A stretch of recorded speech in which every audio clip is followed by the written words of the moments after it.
La conferencia evidentemente es moderada. No hay manera todavía de denostar, de maltratar al presidente de la República. Y a Ricardo Flores Magón, cuando pide la palabra, lo que hace al propio titular del Poder Ejecutivo y sostiene que el gobierno federal es una cueva de ladrones. Se produce, según cuentan los testimonios, un enorme murmullo, desazón, molestia de las gentes que ven que en razón de que un jovencito va a empezar a lastimar a lo que es la autoridad suprema del país. Y Flores Magón les dice 3 veces que el gobierno de Porfirio Díaz es una cueva de ladrones, y lo repite nuevamente. Ricardo Flores Magón regresa a sus tareas en Regeneración. Han cambiado el lema de Regeneración. Ya no va a ser el periódico jurídico independiente, sino ahora se constituye en un periódico independiente de combate. Y así ya tienen la posibilidad de caminar hacia muchos lados. Es natural que el gobierno tome en cuenta la presencia de Flores Magón y sus criterios en la reunión potosina, y entonces sí, en el mes de mayo ya no nos deja continuar con la publicación del semanario. Un funcionario menor va ante los tribunales, dice que lo ha difamado un redactor de Regeneración, los aprenden a los 3 y los 3 responsables, y los aprisionan en la cárcel de Belén. La cárcel de Belén tenía la fama de ser una terrible prisión, un lugar de un enorme y duro maltrato y de formas viles en contra de los que llegaban. Muchos años después, Ricardo Flores Magón, en la correspondencia ya del final de su vida, le cuenta a una amiga norteamericana, Elena White, su recuerdo de la cárcel de Belén.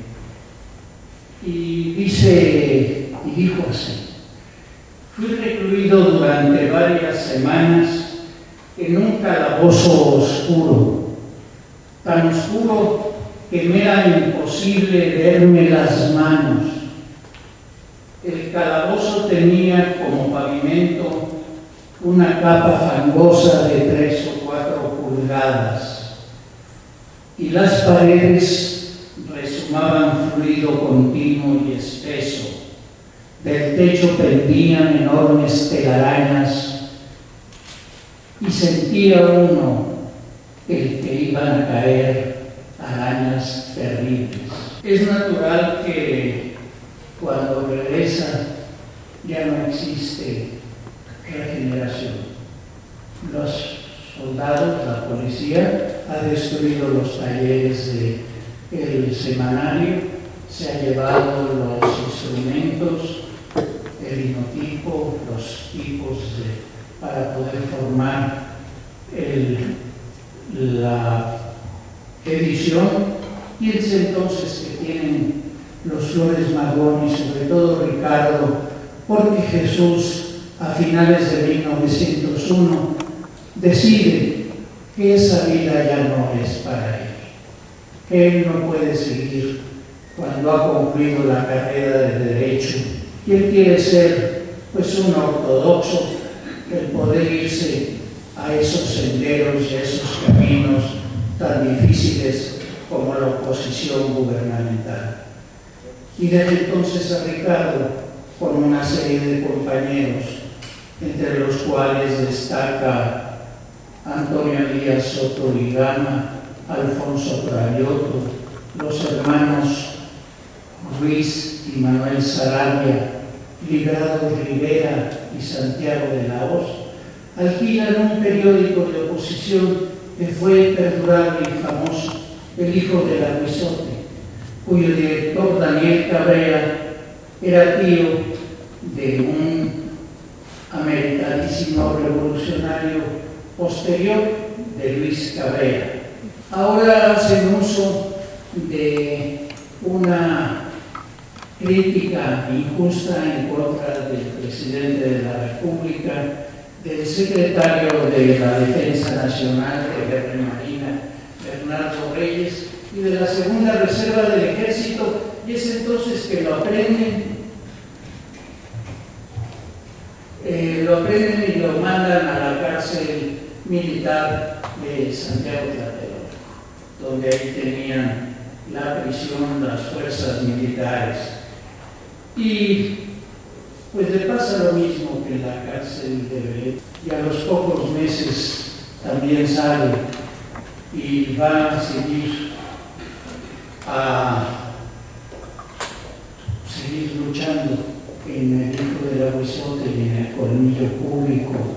Y ocurre que al año siguiente, en 1903, nuevamente acusados los magonistas del Hijo del Aguizote por un funcionario menor, reciben una insólita, peculiar y terrible sentencia que tiene como peculiaridad la prohibición de cualquier periódico o publicación de editar y de imprimir y de distribuir textos de los magonistas. Estaba prohibido por una sentencia que también ratifica la Suprema Corte de Justicia la posibilidad de que una garantía esencial de los ciudadanos mexicanos pudiera permanecer, y bloquean y ponen un muro terrible a la actividad de los magonistas a través de este fallo que creo que no se ha repetido en nuestro país y que además obligaba a que la policía destruyera los talleres, los instrumentos de la publicación, y que aprendiera a los papeleros, a los periodiqueros, a distribuir la edición de estos textos.